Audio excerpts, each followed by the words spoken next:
John is the Azera. Sorry about that. Yeah, I have Azera and Sonata. Can I have your product manager? Product planning manager. All right, so with that, we'll get started. Thank you, Lori. Thank you. Good morning, everybody. So there you can see that's the correct spelling of my name. And I apologize for the frog-sounding voice I have this morning. Lori asked me, she said, "Did you go out last night?"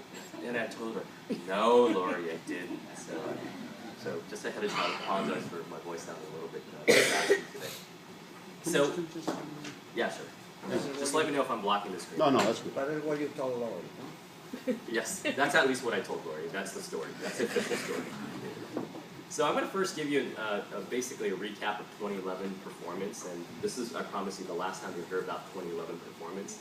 And I'm going to get into a key initiative that we have in place for 2012, and then we'll get into specific details on the significant and enhanced 2013 Genesis Coupe, and then I'll hand it off to John to talk about the all-new 2012 Azera.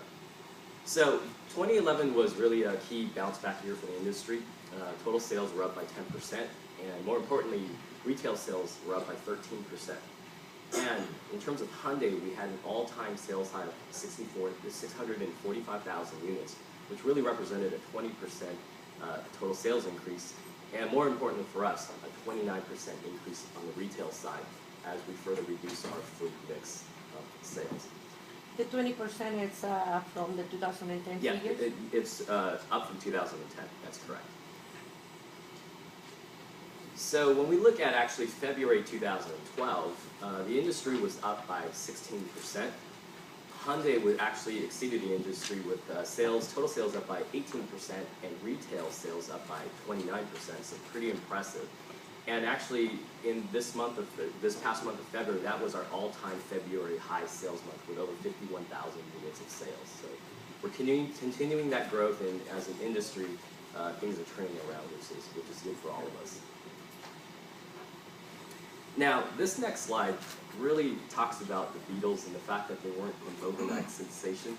Now, we're not trying to compare ourselves with the Beatles, but if you guys read the Malcolm Gladwell book called Outliers, it really talked about how the Beatles really spent a lot of time and hard work from 1964 in Hamburg, Germany, performing over 1,200 concerts to really hone their sound and perfect their craft.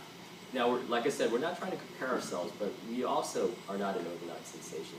The journey that we've been on started 25 years ago, back in 1986, where we only had 1.1% share of the overall marketplace, to where we are last year at 5.1%.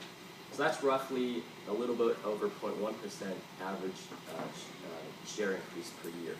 So it's been a long journey in terms of all the hard work and investment we've made to create outstanding products to get where we are today, which is the 6th best-selling retail brand in the industry, and we've held that position for the last 2 years. So when we look at sales in terms of best-selling cars and focus on the cars, as Hyundai is predominantly a car company still, when we look at retail sales in 2011, 2 of our vehicles were in the top 10 in terms of retail sales. It's the Sonata at number 4 and the Elantra at number 8.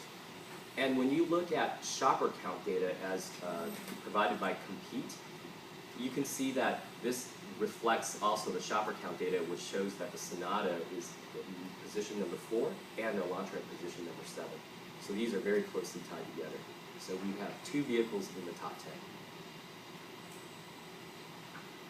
Now we're really in the process, so we're starting the process of transforming from a value brand to a valuable brand. And we can see that we've made some inroads in that regard. Now, this is a pretty cool slide because it's called pricing power. So it measures really how much consumers are willing to pay versus the actual MSRP of the vehicle. So as we can see, in the past 2 years, Hyundai has increased significantly, moving just behind Toyota. And Toyota has done a really great job. They've actually, even in their tough times, they've actually been able to have customers pay a price that's very similar to the actual MSRP. So this also showcases just really how impressive our move up has been, and we've actually surpassed Honda in this regard. Now, this also shows the fact that even with our rising transaction prices that have gone up by 14% over the past 2 years, that our perception of value has actually maintained itself. And really, it's in terms of delivering strong product execution with great design, great features, and a great price point. So that's reflected in this particular slide. And only 18% of cars sold in 2011 had a traditional rebate. So that's pretty significant. And at $1,005 average per vehicle of incentive spend, Hyundai was the lowest in the industry. So actually, when you look at this slide, the only other comparable brand was Subaru at just $1,020. And as you can see, some of our competitors spent pretty significantly in order to achieve their sales goals.